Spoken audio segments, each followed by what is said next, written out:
Episode 672. The three guarding Jean Lulin immediately met the charge. Jean Lulin drew his sword into the wind and drove straight in with a piercing thrust. The intent was clear: shove the battle mage back into the thunder and flames. A simple opening like that would never land on a skilled fighter under normal circumstances.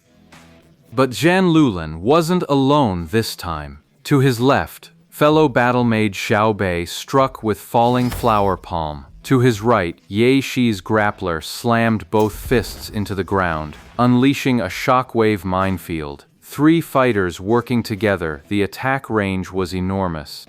Now watch this battle mage. He didn't dodge left or right. He charged straight into Jean Lulin's charge thrust, but at the last second he jumped. That single leap carried him clear of every shockwave from the minefield. But a charge thrust isn't a fixed move.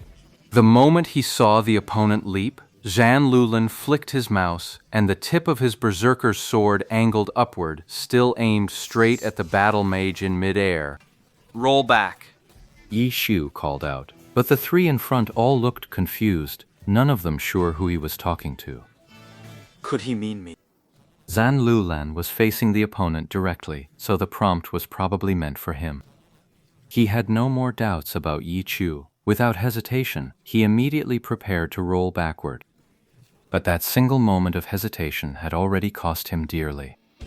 The enemy's war spear struck through the air like a viper, and though Jean Lulin's sword tip rose to parry, he found it fell just short of its mark. And that spear shot forward, driving straight into Jean Lulin. With a single-arm windmill swing, that thrusting spear became a circle swing, and Jean Lulin was sent flying, riding an invisible roller coaster through the air before crashing back to the ground, without even a chance to quick recover. Circle swing is a forced knockdown skill. As Jean Lulin hit the ground, the battle mage landed with a leap, pulling the spear back behind her. She then lunged forward, spinning a full 180 degrees, and thrust her spear out, sending 2 points of cold light flying left and right. Holy crap! Xiao Bei was stunned.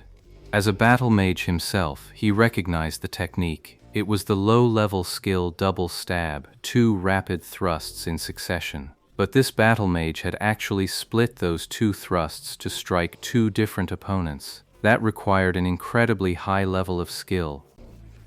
Especially now, with Xiao Bei and Ye Shi standing a fair distance apart, to land a double stab split like this was something Xiao Bei simply couldn't fathom.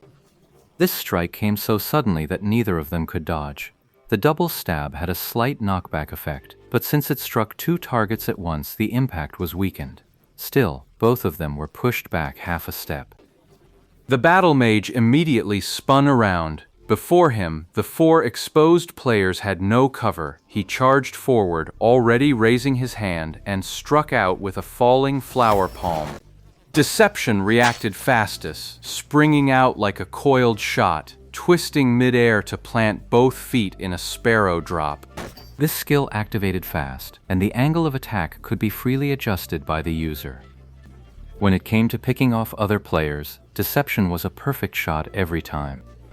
Deception landed the falling flower palm, but at the same time he also stepped onto the battle mage's shoulder. His sparrow fall struck the target, yet it failed to interrupt the opponent's falling flower palm. At least it slightly slowed the palm's momentum.